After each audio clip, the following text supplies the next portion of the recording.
fitness enthusiasts and ultimate Frisbee aficionados to the TOBU Fitness Podcast. Your guide to elevating your game and mastering the art of ultimate Frisbee through the lens of strength and conditioning. Whether you're a seasoned player or just stepping onto the field for the first time, this podcast is your one-stop destination for unlocking your true potential. This is the TOBU Fitness Podcast with your host, certified strength and conditioning coach, Justin Shelby. What's going on, everybody? Welcome back to the podcast. This is episode number 4, and we've got a really great show for you today. There's going to be a lot of practical advice in here. This is how to prepare for an ultimate Frisbee tournament. Now here, I'm not going to be talking about, what a specific workout program would look like leading up to a tournament or a very specific diet plan, nutrition plan, just a lot of practical tips and advice. Overall, just a lot of general principles that you should be thinking about the week leading up to the tournament, the night before, the morning of, things like that. For me personally, today is Friday. Tomorrow is regionals. So getting real excited here. A lot of this stuff has been on my mind. Sectionals wasn't too long ago. Now we're right into regionals, and then we're into the end of the season here. So hopefully a lot of this stuff can be helpful. I know some of you guys, also going through the club circuit. So sectionals, regionals, internationals, but also college season is starting up. I know elsewhere outside of the US, we've still got a lot of tournaments. So hopefully this stuff can be really helpful. Let's jump right into it. When we're thinking about the week leading up to the tournament, one of the biggest things that I want you to think about is a quote that I've heard that says, "You're not going to get much better the week leading up to a tournament, but we can definitely make ourselves worse." If you procrastinate, right, with homework, with assignments, with work, whatever it is, right, you can put all that stuff off to the very end, and you can grind and you can get it all done right before the deadline, and that's great. But training, unfortunately, doesn't work the same way. So the week leading up to a tournament, let's say I've got a tournament on Saturday and Sunday, I can't just do a bunch of stuff this week, like Monday, Tuesday, Wednesday, and then let my body recover and then expect that I'm going to be in shape, right? I've got to make sure that I've been doing that stuff well ahead of time, months ahead of time, the weeks ahead of time. Because what we can end up doing is we can just kind of beat our body down so much that we're not good by tournament day, right? We're likely not going to make huge gains that week leading up to a tournament that are somehow going to make us a completely different athlete, a completely different player by the end of the week. But the chances that we've done way too much and now we're way too sore, we're way too tired, we're way too stiff, and we can't be as good on tournament day, right? Those chances can definitely go up. We could also do too much that we get injured, right? Something ends up becoming achy, something becomes painful, and then we can't be as good, right? The chances of that are pretty high, right? So we can definitely make ourselves worse the week leading up to a tournament. So that's why I think more than anything, the biggest thing should be, you should be thinking about how can I maximize my recovery instead of increasing stress, because that's what working out is, right? And stress obviously has like a negative kind of connotation with it. Where people think about stress is always a bad thing. Stress isn't always a bad thing, right? Working out, playing ultimate, going to practice, all that stuff, that is a physical stress on the body. We've just got to make sure that we also have the recovery with it, because we put the stress on our body by doing a workout, and then we recover and we come back even stronger, faster, in better shape than we were before. That's just the cycle of how working out goes. So we want to make sure leading up to a tournament that we're kind of minimizing stress, so we're not trying to beat ourselves down too much, and we're maximizing recovery. If you imagine there was like a point system, right? If I had 10 stress points, I want to make sure that I at least have 10 recovery points, or ideally more, right? I don't want to go into the tournament with my stress points exceeding my recovery points, right? We want to increase recovery. So one of the ways that we can do that, thinking specifically about minimizing stress, first is we want to minimize things that are going to cause soreness, right? So when we're thinking about weight training, for example, if we're doing like very high reps, a lot of sets, right? A lot of volume, that stuff's going to end up leaving us a lot more sore, right? Think about how bodybuilders train. They're doing like 3 sets of 10, 3 sets of 15, right? All that stuff. If you go out and you do like 3 sets of 10 squats, you know how your legs are going to feel the next day, right? That's a lot of volume. And we don't need that much just to get some sort of like training effect, right? Usually we could just go do like 1 to 2, and that helps us maintain the amount of strength that we already have.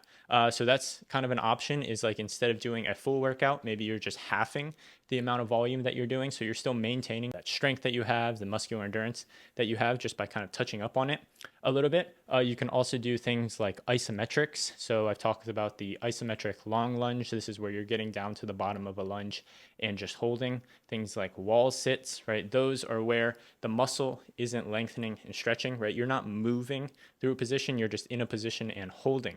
So your muscle is creating tension, your muscle is having to work, right? It's getting stronger, but because the muscle isn't lengthening and stretching, we're not getting any of that like micro tearing that we might get. So we're not getting any of that soreness associated with it. So that's a great way where we can kind of minimize the overall stress while still getting some sort of training effect.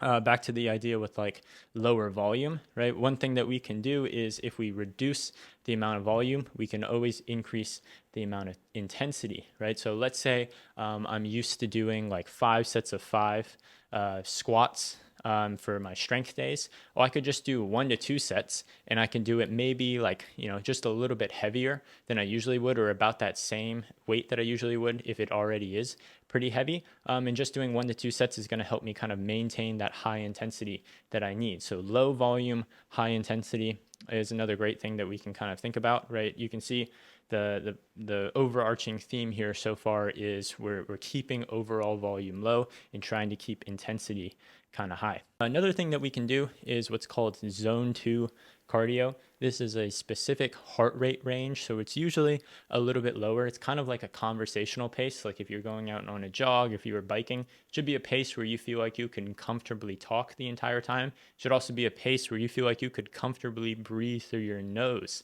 So only in and out of your nose the entire time. If you find that you end up having to use your mouth to breathe, then you should probably slow it down a little bit until you can keep just your nose the entire time.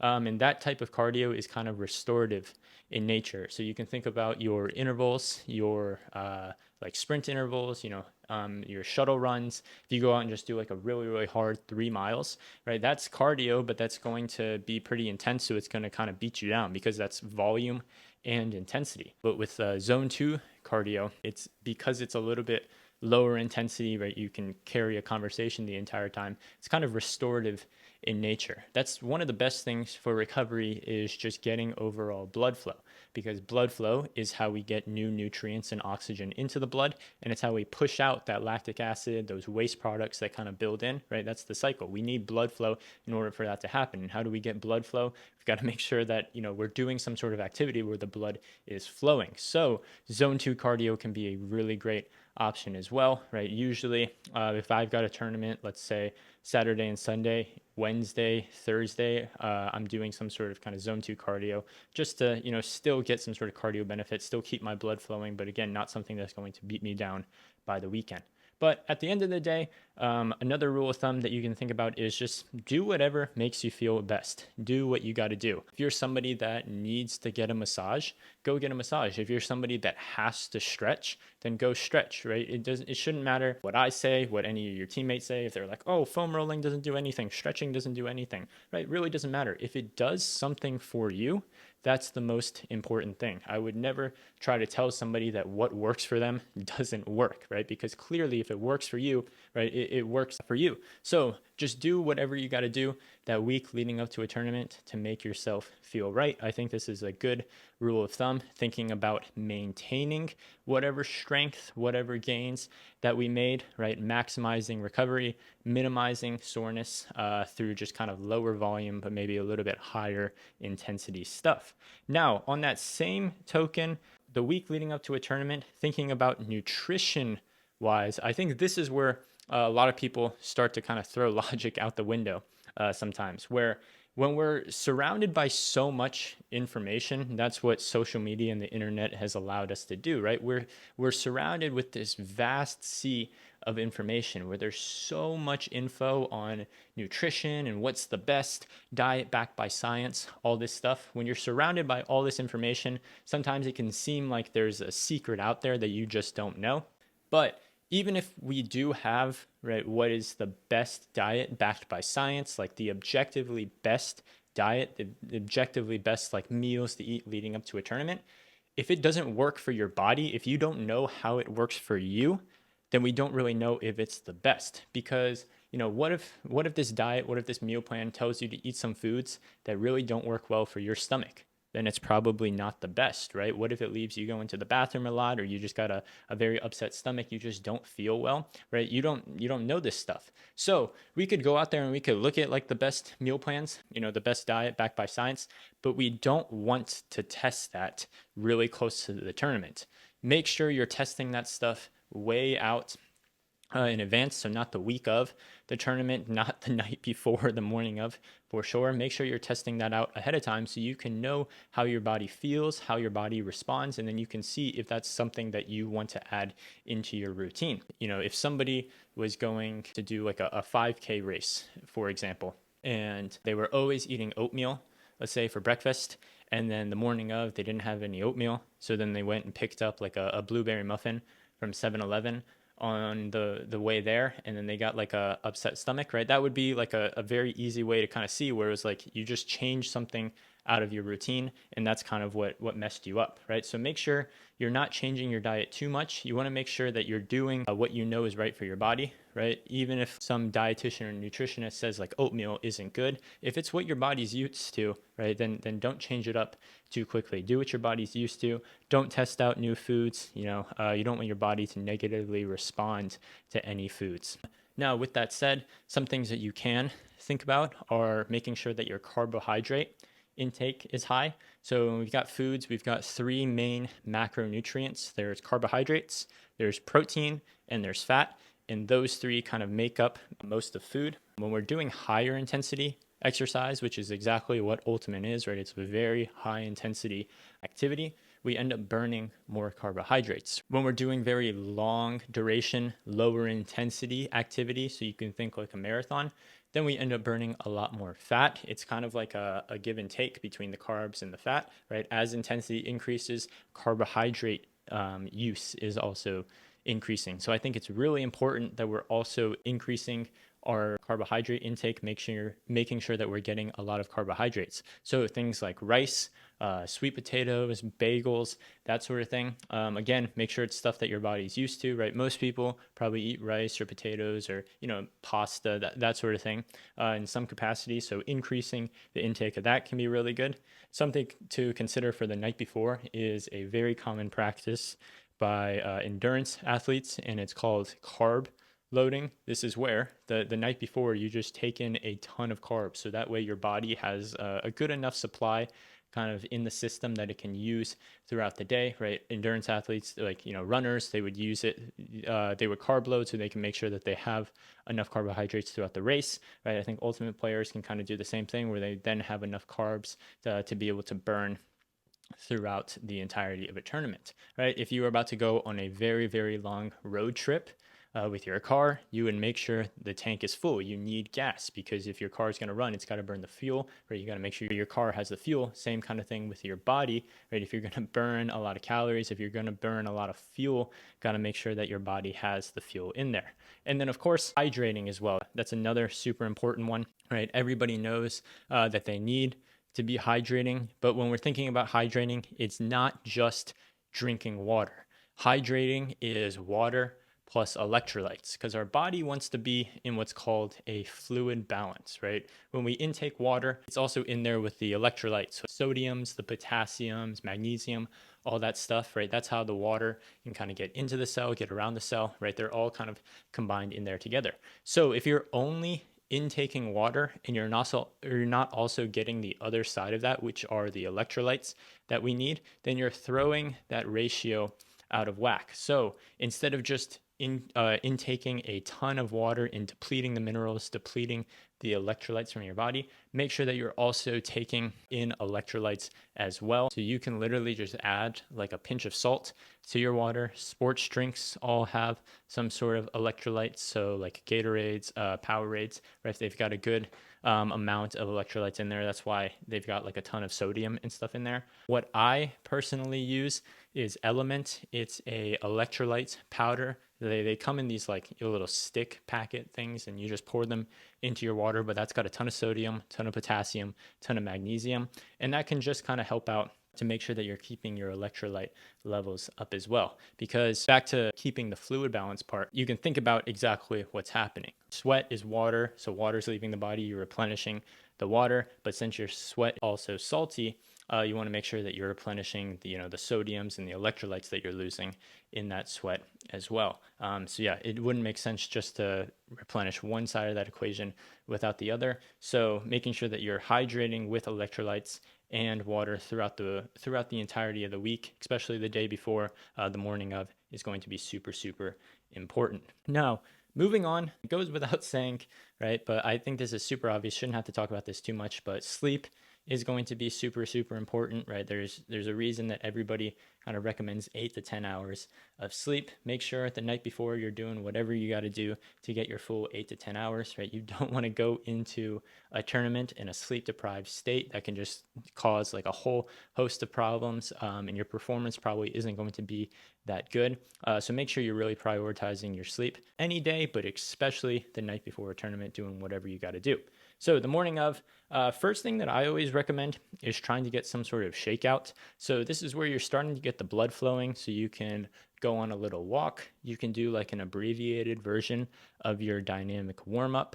Just kind of, get the body moving just a little bit. The reason for this is I think what a lot of players do is they just like wake up, kind of roll out of bed, get their stuff, and they immediately get in their car and then go to the field. And most of the time with tournaments, right, the field probably isn't that close. You might also have to drive for, an hour or two or whatever it is. Like, if you've got to go quite a ways, and you don't want you getting to the field and you starting your warm up to be the very first time that your blood is flowing. I know me personally, I remember I had a tournament last year that was about 2 hours away, and I didn't do a shakeout. And this is what really kind of emphasized the importance of a shakeout to me, where I did exactly that, where I got up, got in the car, drove 2 hours, got to the field. And that was like the very first time I was just like uncoiling, my body, because I had just been sitting in the car for 2 hours as well. I realized that then my warm up felt like it took a little bit longer. It took me a little bit longer to kind of get going, because for the last, 2.5, 3 hours, including me waking up all the way until getting to the field, right, I hadn't really done anything. I'd just been in this kind of like sluggish, slow, just woke up state. So I think if we can kind of wake up and immediately get a shakeout, right, it just kind of helps the blood get flowing, helps you kind of wake up, feel good. So that way, when you get to the field, right, you're not just like like a zombie just trying to kind of wake up. Like, you've already kind of started that warm-up process. So then that warm-up that you can do at the field, like if you get straight into throwing, if you get into some dynamic stretching, if you get into your team warm-up, whatever it is, right, that becomes a little bit more efficient. That becomes a little bit more effective, because you've already started that blood flow process. Also with breakfast, right, me personally, I would always kind of recommend trying to get some sort of food in, because like I said, right, if you're going to take your car out to drive, it's going to burn fuel. You got to put fuel in the tank. Same thing with the body, right? You're going to be playing a lot. You're going to be burning a lot of fuel. So make sure you get some sort of breakfast in, right? If you're somebody that can't have like a huge breakfast, even something small, I think would be really good. But again, making sure that it's something that works well for your body, something that your body is comfortable with. Don't just start to eat something completely brand new. What I do think is important, though, again, is prioritizing those carbohydrates. So things like fruit, oatmeal, bread or bagels, those are what are called simple carbohydrates as well. There's kind of two categories of carbohydrates. The simple carbohydrates are ones that are usually from sugar, so like your fruits, stuff like that. And those carbohydrates are burned a lot more quickly compared to complex carbohydrates, which are burned a little bit slower, but they're used a little bit slower as well. So they kind of are a little bit more longer lasting. And those are your things like rice, pasta, potatoes, that sort of thing. So I think, the night before, when you're doing your carb loading, getting a lot more of those complex carbs can be good. So you're kind of stocked up on the ones that are a little bit more slow burning. But then, the morning of or snack between tournaments, getting those simple carbohydrates can be a little bit better. So then you have like a very quick burning kind of energy source. So again, that's like fruits, oatmeals, bread or bagels, stuff like that. And last thing touch on for the morning of is caffeine. So I used to be somebody that drank a lot of coffee, drank energy drinks and stuff. Like I really relied on caffeine. Just consuming the amount that you need to be at your regular baseline is, I think, the most important. Since I've kind of come to a realization of how much caffeine I was drinking, I have quit in the last couple months, so I felt a lot better, right? And now I don't really need caffeine, but back then I would need about a cup of coffee before I would start to get, I guess if I didn't get my cup of coffee, I would start to get like caffeine withdrawals and those headaches and stuff like that. So for me to get to like my baseline, I would need 1 cup of coffee. And I know a lot of people are kind of the same way, but during my training, so this is last season, during my training, specifically like my field workouts and stuff, if I had pre-workout or if I had like an energy drink and then I went and did a field workout, that caffeine made me feel so much faster, so much more explosive. So I've always just attributed like, oh, caffeine is going to make me a little bit more explosive and faster and stuff like that. So I ended up taking an entire energy drink right before a tournament as well, right before the very first game. And I just remember the caffeine kind of kicking in, but also the adrenaline of it being the very first game of the very first tournament of the season, just feeling so hyped up that my heart rate was just through the roof and I was gassed after about 2 points. And I know my conditioning was in a good place, but yeah, I should not have been that tired that quickly. So I think with caffeine, it's important to just consume the amount that you need to get to a baseline, but not consuming too much, because keep in mind, right, a tournament is a very exciting environment, right? There's people on the sideline, you're seeing all of your teammates, you guys are pumped up, right? Your heart rate's going to be a little bit higher. We don't need to spike that even more with a ton more caffeine. So just kind of be careful there, right? Only drinking the amount that you need to get to your baseline. Moving on, talking specifically about the warm-up. Now, this is my personal opinion. This isn't really like a science-based thing, but I think it's really important to do whatever your team warm-up is, right? Be a team player. If you have some sort of individual warm-up, do it before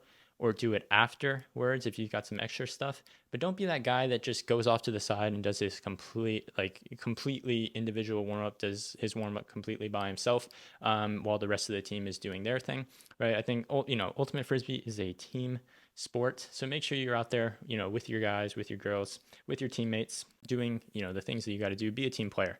I also recommend doing throwing after you've done some sort of warm up. So this takes me back to doing the shakeout, where the shakeout starts to kind of loosen you up, makes you feel good. With throwing, I think a lot of people show up to the field, right, put their stuff down, get their cleats on, and they use throwing as like the very first time that they start to get their body moving. But throwing is a very mechanics-based thing, right? Throwing mechanics are incredibly important. And if you're very stiff, right, your knees haven't bent that day, if your hips are still kind of tight and you're still loosening up your hips, right, your step out and your throwing mechanics are going to be completely different when you're cold than when you're warmed up. So if you're getting out there and the first couple of throws are you very stiff, right, it's going to be a very different throw than when you're warmed up. So I think it's super important to get some sort of like dynamic warm up in, even if it's something super small, before you do start throwing. It could literally just be like, a couple little dynamic stretches, maybe some like hip 90-90, some arm circles, and then go into your throwing. But I think just getting moving just a little bit, just getting loosened up just a bit before your throwing can be good, so you don't like lock in bad throwing mechanics or bad movement patterns, right? I know with that, sometimes if you're at like a little party tournament, if you're at, like a hat tournament or whatever, it's really not that deep, right? But if you are somebody that, is looking to optimize every part of your game, I think that is a very small thing. You never want to train bad mechanics, so make sure that you're warming up. And then with the warm up, good kind of structure to follow. Everybody knows that we need to get loose, right? That's kind of the first thing that people think about when they're doing a warm-up is the stretching, right? The opening up, making sure that they're not tight. But then a lot of people miss the second part of a warm-up, which is bridging that gap. Because we can't just do a bunch of like high knees, butt kickers, leg swings, get things loose, and then immediately expect us to be able to go play, right? There's that gap of getting the muscles like excited, getting the muscles primed to be able to do like really intense sprints, really intense cuts to be able to play defense and to jump as high as we can. So make sure that we're also like exciting the muscles, kind of priming the muscles up. If you have to, you can start to kind of build up to faster sprints. So I wouldn't do like a whole sprint workout, right? But I think it's good to kind of touch your top speed for maybe like a 30 to 40 yard sprint 1 or 2 times. So then your body is there, right? Maybe get a couple max effort vertical jumps. So then your body is kind of warmed up and is able to do that. Maybe start to work up to some faster change of directions. Maybe you kind of do a cut at like 50% and then you do one at 75% and build up to 100%. Again, we're just kind of building up to that max speed that we would need. We start to excite the body. We start to prime the body to get ready for those in-game speeds. Next, we're on to what's happening during the actual tournament itself. So during the tournament, I really don't think movement-wise there's too much that you should think about. Main thing is try to get off your feet. If you've been on your feet for a really, really long time, right? If you've been standing, if you've been running, if you've been playing the entirety of the game, I don't think there's anything wrong with trying to like sit down, just take a little break here and there. Just kind of be mindful of that. Right? Not saying there's like a specific time range where like every 30 minutes you got to sit down. If you kind of stay aware and you realize that maybe you haven't sat down in like, 3 games, however long that is, that's like, 3 to 5 hours, make sure you kind of get off your feet every once in a while just to let yourself relax. But I don't think there's any like specific stretches, any specific exercises that you need to do between games or between points that are going to help like prevent injuries. That's a very common question that I get. At the end of the day, that really comes down to your training, right? That's way before your injury resilience is going to come from your training well before. But yeah, just kind of staying loose, doing whatever you need to do. So again, like if you've got to do like a couple butt kickers, if you've got to do a couple little like pogo hops or a couple jumps just to kind of stay loose and keep your muscles like primed and excited between points, right? Do whatever you got to do. There's no like secret formula for that. I think one thing I would highly recommend is getting a hydration goal.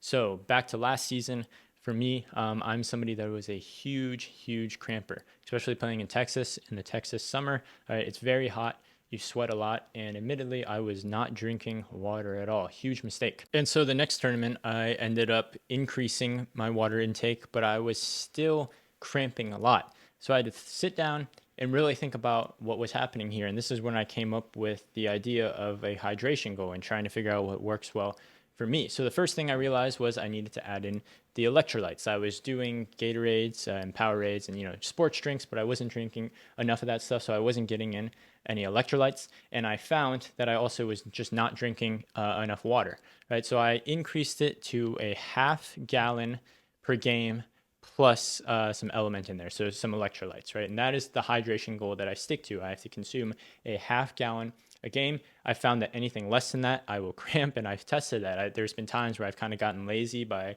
game 3, game 4, and I start to cramp by the end because I've fallen off of that hydration goal. Not everybody is going to need a half gallon a game. That's just what personally works well for me, right? Some people, if they do way less, they'll be fine. They'll need way more, right? So I think it's really important just to kind of have a hydration goal. At the end of the day, just kind of experiment, trial and error, figure out what works well for you, and then stick to it, right? Keep yourself disciplined to that, right? Obviously, half gallon a game, you're drinking a lot, you're using the bathroom a lot. That's a trade-off that I'm willing to take if it means that I am not cramping. Another thing that you can do is simple carbohydrates. So back to what we were talking about before, right? With the breakfast, just getting some simple carbohydrates in there so you've got that quick fuel source. You can also do the same thing kind of throughout the day.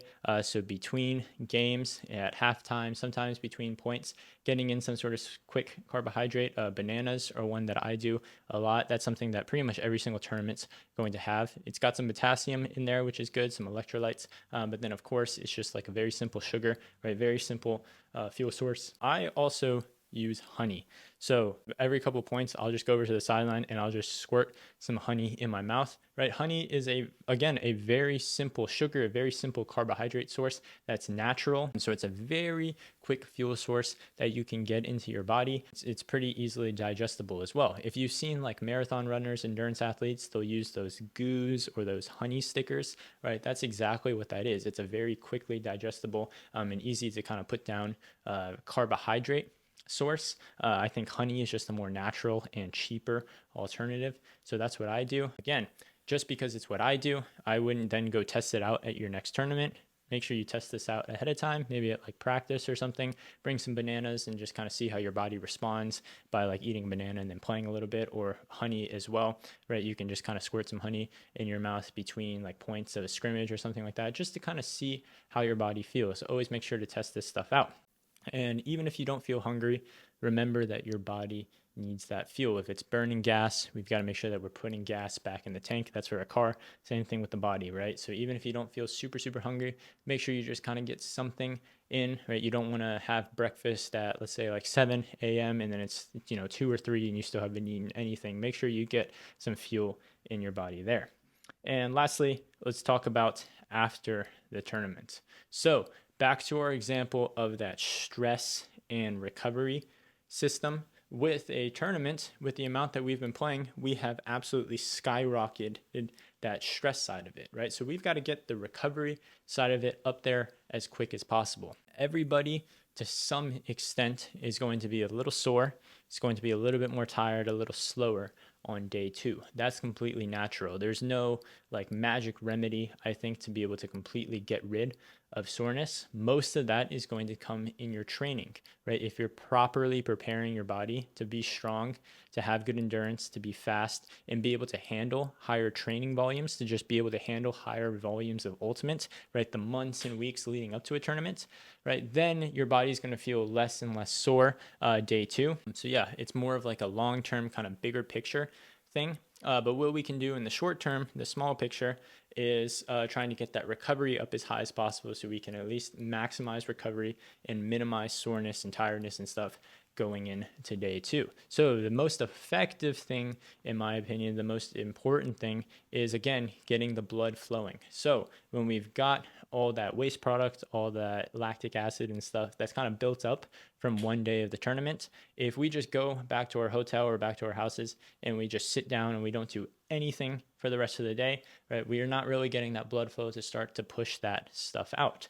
So we've got to make sure that before you go to bed, you're getting that blood flowing in some way, right? You got to get that blood flowing somehow. So some things that you could do are like some very light cardio. I'm not even talking about the conversational pace. I'm talking about like below that, right? Just get the body moving. It shouldn't feel like a workout at all. So you could hit like a stationary bike. You could just go on a walk. You could do some like mobility drills, so like some dynamic stretching, almost like doing an abbreviated warm-up again. That's kind of what I will do, is right after the last game, so before I leave the field, I'll hit like a quick little cool down with some mobility stuff. And then in the evening, I might do some more mobility stuff if I'm strapped for time. But if I've got time, I'll go on a walk or, do some light cardio just to kind of get the blood flowing again, so then I can make sure that I feel good and I'm starting to like flush that stuff out before day 2. Foam rolling is another good option. Again, it's really whatever works best for you. Another thing that's very popular are ice baths. So what ice baths do are they help kind of restrict blood flow temporarily and reduce inflammation. And that sounds good and dandy because inflammation, we hear inflammation and alarm bells start to go off in our mind, right? But why? Because inflammation it's something that allows the blood to go right to that spot, right? When we get inflammation, more blood flow gets to that spot, more nutrients, more white blood cells, all that stuff goes, to that inflamed area. So if we have like a huge amount of inflammation from like a disease or from a very severe injury, yes, that can be bad. But when we're in our training and we're working out and we're between workouts, between practice days, and we've got some inflammation built up, that can actually be good because that helps with the recovery process by getting that blood and stuff in there. So during our training, if we're doing a lot of ice baths and ice therapy, and we're always getting rid of that inflammation, that can kind of delay the recovery process. But if we need to feel good in a pinch, which is what a tournament is, if we need to feel good between day 1 and day 2 of a tournament, then an ice bath can be a good option because it kind of just gets rid of that inflammation and leaves you feeling really, really good for day 2. So during training, I wouldn't do it too much, but definitely like if you need to feel good in a pinch, this can be a good option. Epsom salt baths are another good option where you're in a warm bath or a hot bath. and you've got some Epsom salt in there. Epsom salt, you can grab that at like a pharmacy or any grocery store. It's usually like magnesium and some other stuff in there, but that can really help with reducing soreness. I've heard a lot of good things about that. So you've got a couple options there if you want to do warm therapy, if you want to do cold therapy, whatever works best for you. Refueling is going to be something that's super, super important. I know a lot of people after day one of a tournament, they might not feel that hungry. But if you just went on a really, really long road trip with your car, you just emptied the tank. If you wanted to drive again on day two, you got to make sure that there's gas in there. And the same thing with the body. We just burned a ton after day one. So if we want to, be able to go at the same intensity during day two, we've got to put in a lot of fuel. So making sure that you're eating a ton of food, I think is super, super important. Now, I think it's okay to give yourself a little bit of wiggle room, give yourself a little bit of grace when it comes to what kind of food you're eating the night of day one. For example, if you're somebody that is super, super strict with your diet, let's just say you eat like a ton of broccoli and spinach and you're super, super healthy, that's great. But broccoli and spinach isn't very nutrient dense, right? There's not a ton of calories and fuel from broccoli and spinach. You would have to eat a ton of that stuff just to kind of replenish and then get enough that you would need for day two. Whereas if I went to like Olive Garden, I got a lasagna and breadsticks and all that stuff. Sure, it's not as healthy, right? But that's going to provide me with a lot of calories, a lot of carbs, a lot of fat that I can then use to help replenish and then have for day two. So I think at the end of the day, like if you have to eat something a little bit less healthy, but it means that you can eat more and you can get that fuel in your body, that's going to be the most important. Have a little bit of wiggle room with yourself there. When we're thinking about recovery and we're thinking about the body in general, there's kind of two different nervous systems that we have. So the first one everybody's probably heard of is fight or flight. This is what's called our sympathetic nervous system. So we're kind of hyped up, we're anxious, adrenaline is running, and that's exactly what we're in during a tournament, right? When we're at our games, right? We're hyped up, we're fired up, right? So we're kind of in like a mild form of fight or flight. Now, in fight or flight, it's great because it's go mode, but then we can't recover, right? If we want to start to recover, we've got to get into our rest and digest nervous system. This is what's called our parasympathetic nervous system. A lot of like stress related diseases, a lot of people that are super, super anxious, right? They can't turn off that sympathetic, they can't turn off that fight or flight and get into that parasympathetic and that rest and digest. So if we want to feel as good as we can, if we want to be as recovered as we can for day two, we've got to kick into that rest and digest as quick as possible. So back to the kind of overarching theme here is you got to do what you got to do to get yourself as chill as possible, to allow yourself to be as relaxed as possible so then you can recover. If you're someone that's got to listen to calm music, go ahead and do that. If you're somebody that's got to do some like slow, deep breathing exercises, go ahead and do that. If you've got to, sit down and watch a funny movie, whatever it is, try to maximize that time where you feel relaxed and you feel rested. So then you can feel as good as possible. If you get back from the tournament where you've been in this fight or flight and then you're sitting in your hotel room or your house and you're just super stressed out about the next day as well, you're never turning off that fight or flight and you're not going to feel as good for day two because you're not going to be as recovered. So make sure you're doing whatever you got to do to be as recovered as possible. But yeah, that is pretty much everything. Remember, there's no secret formula. There's no kind of secret answers here. These are just some general guidelines. It's really, whatever works best for you and just making sure that you're applying that at the correct times. And if you do want to try something new, make sure you're kind of testing that out ahead of time. So yeah, I hope this stuff was helpful for you guys. Let me know if you have any questions. I want to talk real quick about some coaching options that I do have too if you're interested. Got the link down in the show notes. If you're on YouTube, it's going to be in the description. Also, if you follow me on Instagram, the link is in my bio. But yeah, on my website, tobufitness.com, got applications for one-on-one coaching. So if you're somebody that's really just looking to improve your game, improve your athleticism, and you want a very customized training program, that's something that I think would be a great option for you if you're a beginner, or if you're like intermediate and you're advanced and just want to take your game to the next level. I think this is a great option. It's not just a training program. Try to make it as much of a coaching experience as possible. So there's a lot of communication. There's a lot of back and forth. My main goal is just to make sure that you can achieve your goals and get as best the results as possible. That's the online coaching, the one-on-one coaching. Also, if you're somebody that's just maybe looking for some specific questions, maybe you don't need a whole coaching program, but you just want to know, how can you get back from maybe a recent injury that you had? If you've got a training program, you want me to look over it, or if you've got a team and you want to talk about some like team exercises, some team drills, go ahead and schedule a consultation. We've got 30-minute and 60-minute. You can get in a lot of detail. If you've got some very specific questions, we can answer that during a consultation. So yeah, those are a couple options, but other than that, I'm out until next time. You've been listening to the TOBU Fitness Podcast. We hope you've enjoyed the show. If you did, make sure to like, rate, and review. We'll be back soon, but in the meantime, hit us up on Instagram and YouTube at TOBU Fitness. And to get info on one-on-one coaching and training programs, hit the website at TOBUFitness.com. Thanks so much for listening, and see you next time on the TOBU Fitness Podcast.